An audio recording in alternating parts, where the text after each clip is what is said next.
Okay, let's go.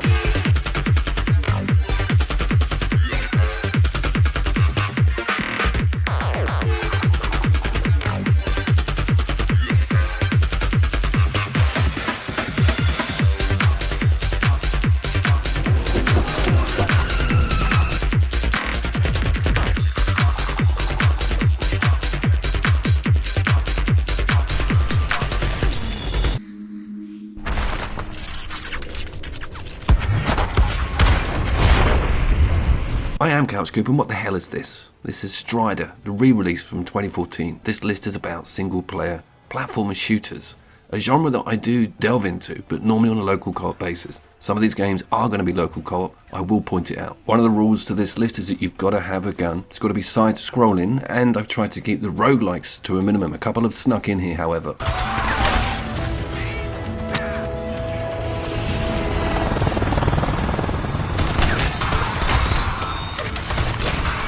I friggin' loved the original Strider. It was quite ahead of its time. It was a game that involved wall grabbing. There are shurikens, there are projectile weapons, but you certainly aren't walking around with an Uzi 9mm. Does this remake hold up to all that? Well, it's a bit of rose tin. If you look at the basics of Strider, it's just a platformer that allows you to hang off objects. That was its selling point, and it was quite fast for its time. They've kept that speed, it's very fluid, but there's quite a lot of other games that compete on this plane. One of them being that Fist with the rabbit that's actually on Game Pass. Not bad at all.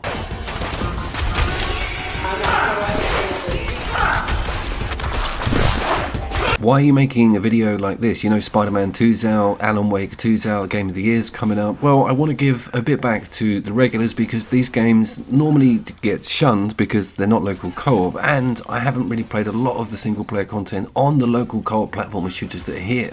We get to really look at the bedrock of that single player. Plus, I'm absolutely skint. I'm going to wait for those games to go down in cost. So our first real official shooter on the list is a game called Velocity X2 or Times2. I doubt it's the latter. Check this out. It's got a Facebook, straight to Facebook icon at the bottom there on L1. Do you remember this? 2014 when Facebook had a stake in gaming. Fucking hilarious.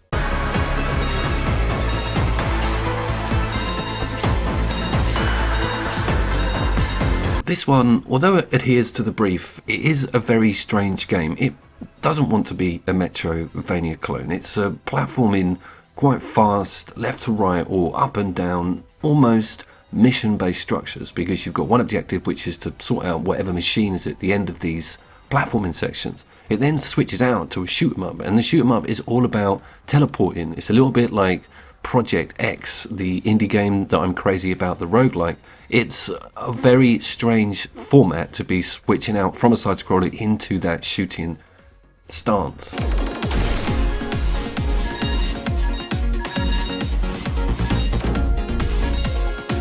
The teleportation aspect stays when you go into the shooting mode, but you're locked on a firing arc, and it's almost like a twin-stick shooting setup when you go back to that side-scrolling. You can see that there's loads of puzzles here. You kind of control the speed that the stuff goes past, but you have a boost on R1. This is one of the strangest indie games I own. It looks very pristine also. This has got some work behind it, but it's just a very off-the-wall idea, and it kind of does and doesn't work. It is nice and fast though, and it's definitely running at 60 frames per second, and the boss fights that it puts into the shooting stance are really cool. They're just like any other shoot 'em up. Unfortunately, this is strictly single player, and it's a game I've just recently dug up after not playing for about 6 years.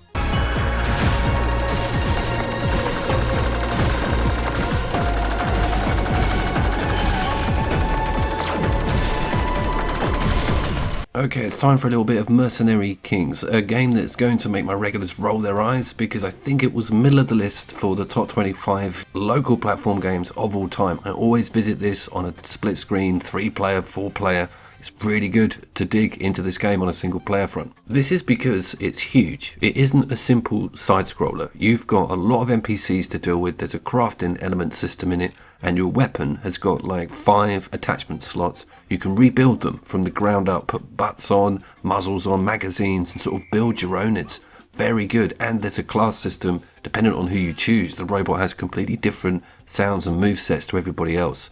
It's really worth swinging at this single player content, because A, it reminds me of that nostalgic look with a lot of these games back then, but B, it's got this quality of life, really amazing crafting system in it, and loads of NPCs that you need to open up, and it's a little bit like a modern RPG on that front.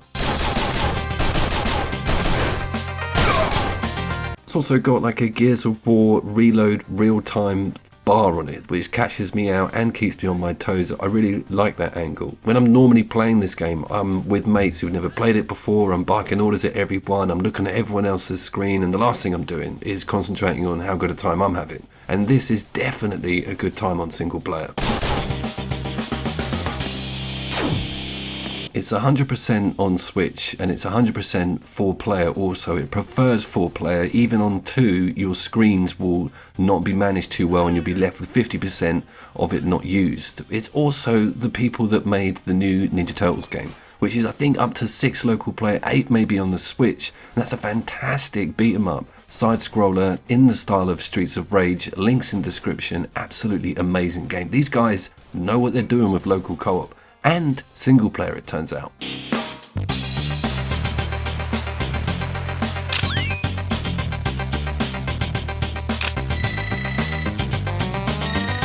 Okay, it's our first roguelike in the form of Neon Abyss. This could be one of the newest games on the list also. I am kind of addicted to it because of this egg system. You have to hatch various power-ups, carry them around with you all the time. They can't get shot, but you have a roll on what you're going to get when the eggs actually hatch. It's got a very good soundtrack and look. It runs impeccably. I love the reflections at the bottom and a boss reroll system that always gives me 2 of the same in a row for some strange reason, and the intro tune was the disco scene in the hub from this game. Really huge embedded roguelike elements with that map that re-rolls itself, and of course a huge selection of open weaponry that you have access to. And the book is like Risk of Rain / Enter the Gungeon. You pick up a cat at one point. It's pretty incredible what this game throws at you and how much you can get unlocked in quite a short time. It's quite rewarding for a newish roguelike.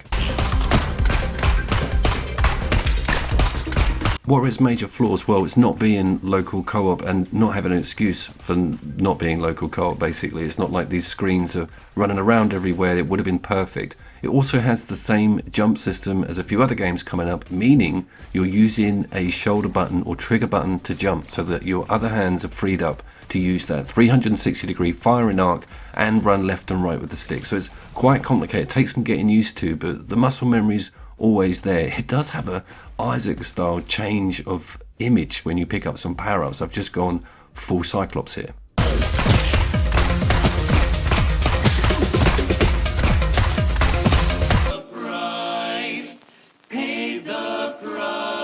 Cuphead has to go in. I do apologise. Why the apologies? It's on just about every list I make for the channel. It's normally there for great local co-op platformers or even local co-op shooters, campaigns, everything. This isn't a roguelike structure. It's got a great Mario style open map where you get to the bosses. It's kind of the Shadow Colossus of really difficult side-scrolling shooters, and it's got some good innovation in it, giving you an opportunity to bring your buddy back if they get snapped out into death, and you can change your firing arc and stay stationary with one click of the R1 button. This is a big game changer. A lot of early run and gunners or side-scrolling shooters didn't allow this, and it's very cool to be able to lock your position, get really into some tactics with these bosses. It does have an unrivaled art style, an extremely distinctive look, and beautiful sound. All of the music's completely organic, real instruments. Of course, we had the delicious Last Course DLC, which I independently reviewed on a separate video. I will put links in.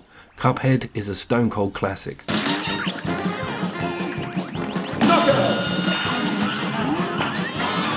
We are looking at PlayStation 5 footage here. It runs very well on that system, and I did want to mention all of these games on this list that you're looking at are running on a PlayStation 5. Some of the 2014 stuff, I got the warning that there might be some issues. No issues from anything.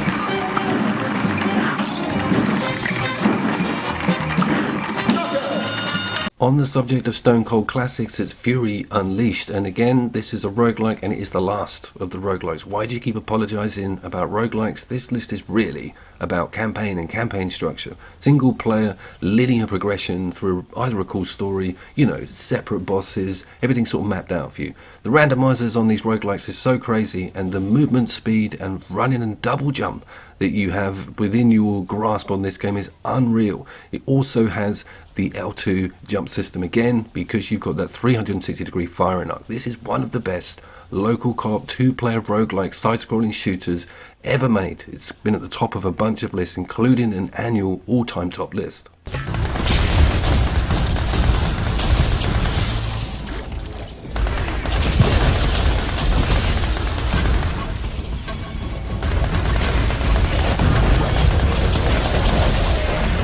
Okay, we are up in the rafters now. We are in the upper echelons of really cool side-scrolling shooters, especially local co-op ones, and retro-looking, amazing sounding.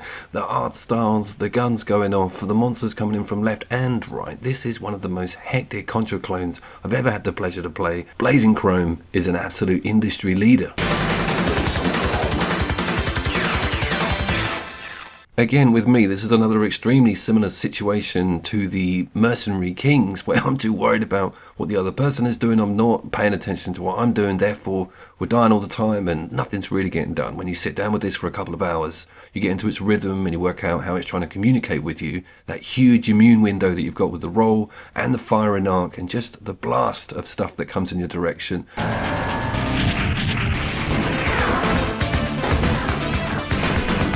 And it works really well in 2-player, to be fair. They've designed this gameplay with enough room for 2 people, including the boss fights, to sort of get around and not be too cramped up. There's no friendly fire, and the screen does have some scroll forward levels where you're both in sheer panic about getting eaten by that left side of the screen. The Battletoads level coming up is absolutely mind-blowing, and I sat with it today for about 3.5 hours. So enjoyed it.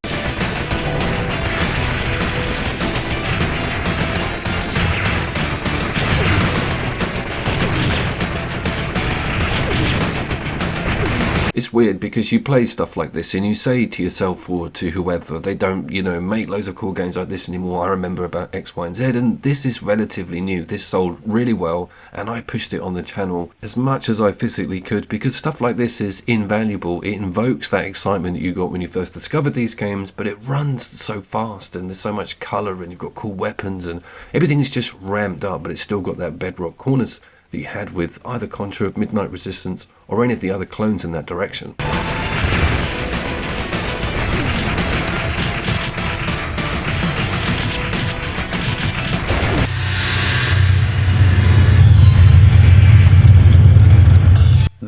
This is friggin' amazing. Let me unwrap why this game is dominating my channel, and a lot of people in the comments always come back to me saying thank you for the recommendation. I am having so much fun with it, essentially, and it's also made some cyberpunk videos as well. It shouldn't be this damn good. The reason I think it's feeling and looking and playing like something that we all remember and some is because there's quite a lot of detail on these controls. You can crouch, you can get in doorways, you can avoid oncoming bullets by sort of taking recessive cover, and the enemy AI isn't awful, but the art style, the music, the voiceovers, the characters, level designs, where all the secrets are, there is so much one-player content in here. I love this game, single player, absolutely adore it. Playing it with a mate as well is also pretty awesome. You can't really run each other off screen and there's quite a lot of room to exist here. The sprite's pretty small and you can sort of get up high or take cover in these doorways as mentioned, and it loves just slinging crazy stuff at you. It's always throwing vehicles at you or bigger mini bosses through mid-game. It's almost like a Golden Axe feel with the way the enemies come flying in at different ratios. Absolutely not a roguelike, and a campaign structure that's got an awesome, brilliant gang system around it where you have to fight the applicable gang leader at the end. All of the levels have got their themes. Think New York and the Warrior style, costumes on some of them. What a perfect little indie local co-op side-scrolling shooter. So the poster child of this list is Matterfall. It's number one. It's still one more game. I haven't forgotten, Michael. This is from Housemarque. Housemarque giving us the Returnal. game that's exclusive on the PlayStation 5. It's one of the few reasons I turned that machine on. But it's also the last of their indie titles. So this is about, I think, 2017, don't quote me, and it wasn't sort of rolled out massively, and it's not local co-op. They made Alienation, they gave us Resogun, Dead Nation, some of the best arcade local co-op games on the PlayStation 4. What the hell? So you remember me talking about jumping being on L2 and having firing arcs on the other analog stick? Matterfall's got the craziest setup of all of them. Jump being R1 and boost being over on the opposite shoulder buttons. I think that might be vice versa. The jump is double, and those platforms you can see, the blue ones, I can only boost through them. And the other analog stick, so the right analog stick's you're firing, the other analog stick's another gun that's got a blue thing that's coming out of it that you have to use to detonate things that are within the enemies. You are so swamped, but it does come through. Basically, you don't really need to be touching the sticks all the time. If you're maneuvering, it's all about just toggling those shoulder buttons, doing the double jumps, doing the dashes. The dash culminates in a sort of burst that makes the enemies go blue and they're vulnerable. And you've also got a massive slowdown special. The game is ridiculously difficult. Multiplier up. Overcharged. Multiplier up. Multiplier up. But Christ, is it one of the most beautiful games on this list, and it's got Housemarque's DNA all over it. This is sharp controls, beautiful design on enemies and all the power-ups, dissipation. It's that classic cubism, and you just get thrown everything. Amazing bosses as well. Had such a headache with the first boss.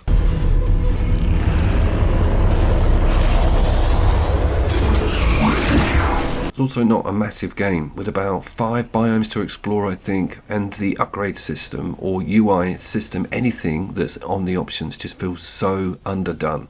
Like, it feels like this was really pushed out quickly. The gameplay and look doesn't, but as soon as you see the power-up system, if you know Alienation well, you're like, guys, why couldn't they have done something a bit more detailed? They were probably under acquisition at this point and given the Returnal money, and they probably just thought, see you later, Matterfall, we're off.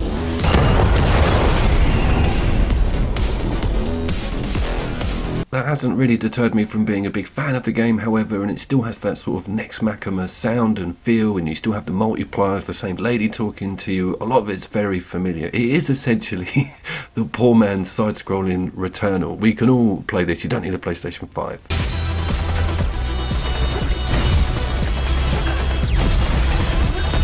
Overcharged. Multiplier up.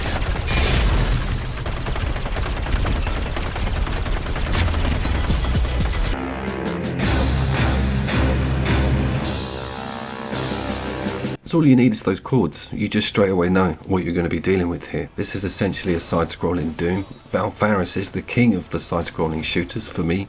This runs very well on a PlayStation 5. No official patch to my knowledge, and not on the SSD, but it was a bit chunky and screen-teary, I think, on base level PlayStation machines. But the noise, look, feel, and empowerment that you get from playing Valfaris is like nothing else. I put a community post out about some new content for this game, something mecha. I think it's paid DLC. Give me something in the comments if you've gone anywhere near that. And I want to mention that this has got the diagonal or crosshair firing arc. It's not a smooth 360. That changes a lot. This makes it a far more retro feeling game and still gives you the freedom to shoot at stuff at a diagonal. It's by far one of the toughest on this list also. It's up there with Cuphead. And on L2 you actually have a shield. The game emphasises almost catching projectiles and throwing them back at the bosses or enemies for big damage.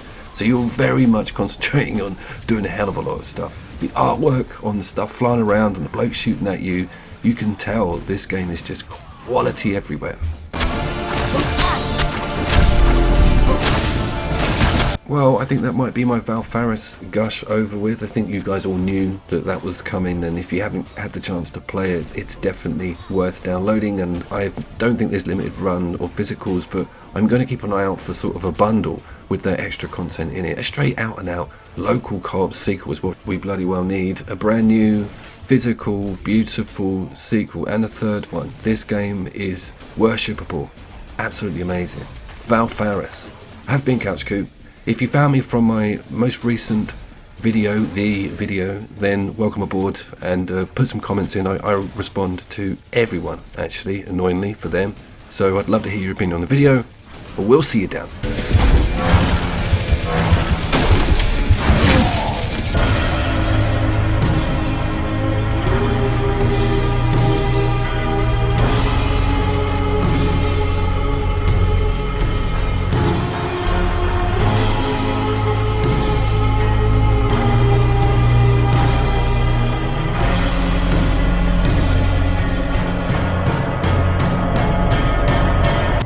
Shut the fuck up!